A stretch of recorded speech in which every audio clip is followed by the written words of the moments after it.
Imagine a doctor's office, a doctor, a husband holding his wife's head so it won't hit against the wall, a wife who is terrified, and that wife is me. I am an actor, but I wasn't acting then. I had actually been shooting a show and I got injured and I was in that doctor's office. Some of you may know me already, and for those of you who don't, I played Andrea Zuckerman on 90210. And it was the job of a lifetime. But you know what? I had to lie to get that role. And I hate that word lie, but it's true. I had to lie. And why did I have to lie? Because it was 1990. I was 29 years old. And I was auditioning for the role of a 16-year-old.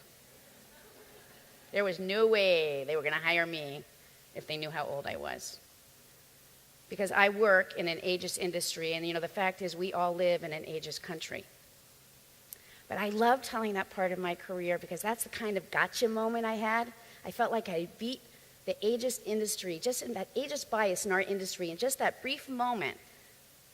And it was only for a moment because it was like, a year later, People magazine came to our set and they were interviewing one of the other actors, and they asked me for a quote. I gave the quote and they said, "Gabrielle, how old are you?" And I said, "Well, I don't play age, I play character."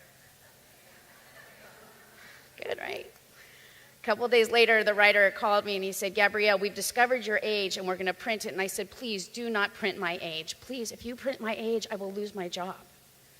But of course he printed because it was 90210 and the headlines read, "90210 actor lies about her age." But I was lucky because the show was starting to be successful. My character was recognized. I did, though, have a producer who came up to me and said, "Gabrielle, you're really lucky because if we had known your age, you never would have gotten the job." Something else that you don't know about me is that I didn't like to rock the boat. I didn't like to rock the boat. I was on 90210 and wanted to stay under the radar. And I've always been a very outspoken person. I've always felt like a really powerful person. So how is it I ended up on a set in Canada getting ready to shoot a fight scene with a guy who was like a giant next to me? I even said something. I said something to the director and to the crew, and I said, "Hey guys, didn't you look at my resume? I'm only 5 foot 3/4 of an inch. 3/4 of an inch. And he's 6'5". I mean, that's a 17-inch differential. And everybody laughed. And then we went to shoot. I didn't say anything else because why? I didn't want to rock the boat. And so we started the scene. He put his arm around my neck. He lifted me by my head. He dragged me down the stairs. We did it again. He put his arm around my neck. He lifted me by my head, and he dragged me down the stairs. And we did that over and over and over again, 20, 25 times. And then they were resetting the lights and resetting the camera. The director said, "Let's just rehearse that one more time, Gabrielle." The guy went to put his arm around my neck, and I said, "Stop. Stop." But why didn't I say that earlier? I didn't want to rock the boat. I started losing feeling in my hands. My neck hurt. I had a headache. Things were going haywire. The fact is I was becoming partially paralyzed. I couldn't stay there anymore. I had to go home. And the director came up to me and she said, "Gabrielle, I am so sorry. I am so sorry that happened. I saw it happened. I should have stopped it, and I didn't." And the AD said to me, "Gabrielle, don't you worry about anything. You just go home, you take care of yourself, we'll be there for you." And I went home and I went to see the doctors. I went to get my treatments. It was in that doctor's office where my husband is holding my head so it won't hit the wall. So it was there that I got a phone call from the AD, and he said, "Gabrielle, boy, are you lucky that you have health insurance through your union?" I was like, "What? What are you talking about, lucky?" And it dawned on me. I realized they weren't going to take care of me. They weren't going to make sure that I got care. And I said to him, "Are you kidding me? You saw what happened. You said you were going to take care of me, and now you're just going to abandon me?" It was in that moment when I got upset that I went from inner activist to out of the closet activist. Oh yeah, man, I was going to rock the boat, and I did. I went to the press. I went and showed everybody. I let the world see what I look like because I was no longer going to be that silent voice. And that is the time, actually, that I started working as a volunteer with my union. Now, as being an actor most of my entire life, I've always been with my union, but it's not like I volunteered, did the work with members. Another thing about me that was really hard is it's hard for me to say I need help. It's really hard for me to reach out. But I needed help then, and my union was the union that stood there with me. They wrote letters to Canada on my behalf. They made sure that I had the health care that I needed. They were there to help me as the individual and give me voice. That was really important. But as I started to volunteer and I started to work with the members, with all the different members, I started to see that we all share so many things. We share experiences of racism and sexism and age bias. We do, and we share the bias against people with different disabilities, pay parity. I mean, I've had pay parity issues my entire career. And then I realized it wasn't that the union just helps the individual. The union is there also to help the collective, to give us all voice, to raise us up. I'm going to give you an example. A couple of months ago, I was invited by the janitors. They were doing an action.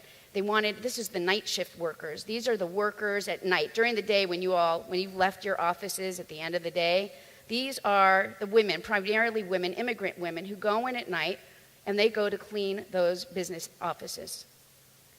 And when they go in there, it's usually just one woman and a supervisor. So the union, the janitors union, said to them, because we've lost sight in this country what unions are about. So often they're just being demonized, and you think it's only about more money and more money. It's not. It is about security and safety and about making sure that people have a voice. So it was the janitors union that they did a survey with their members. And in that survey, they said, what can we do to better your quality, give you dignity in your workspace? And one of the things that came back was, please help stop the sexual assault that is taking place in the offices at night. These women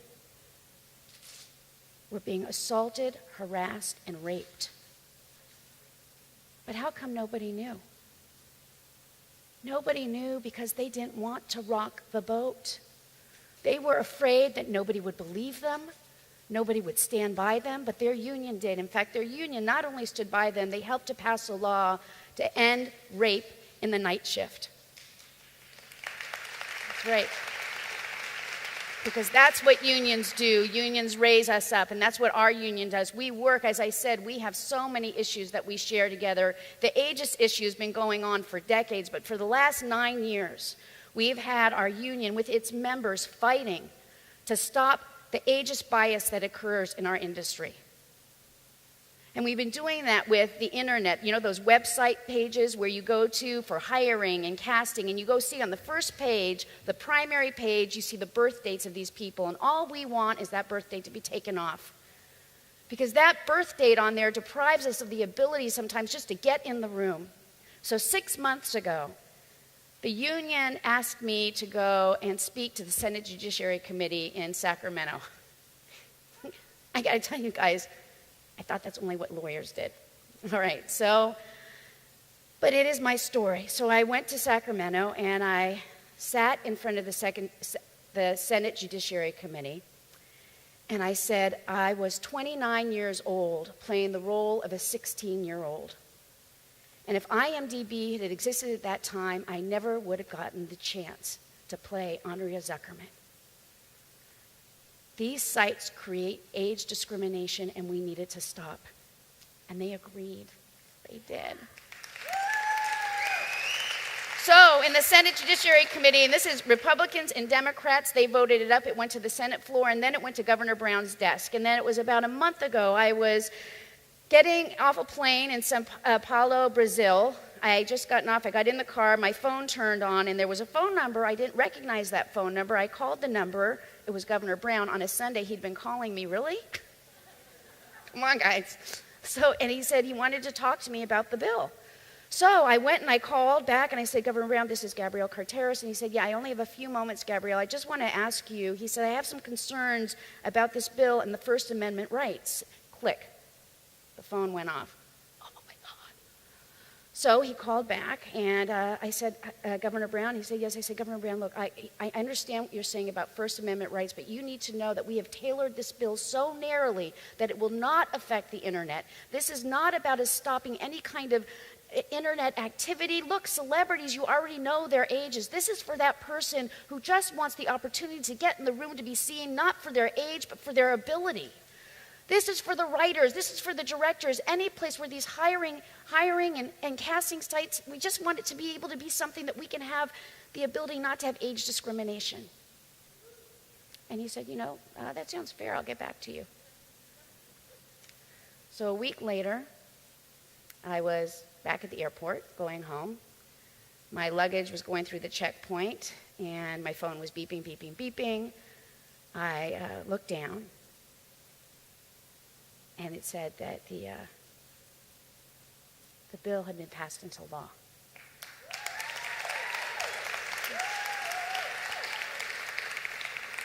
And in that moment, I was in the middle of the airport, and I was by myself, and I actually started to cry.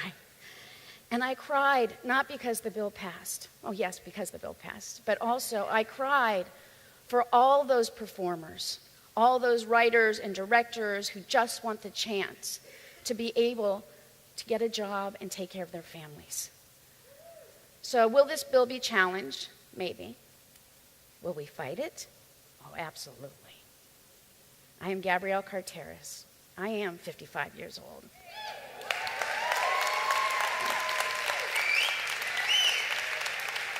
And I am the president of the largest performers union in the world, and the one thing I have learned is we cannot do it alone.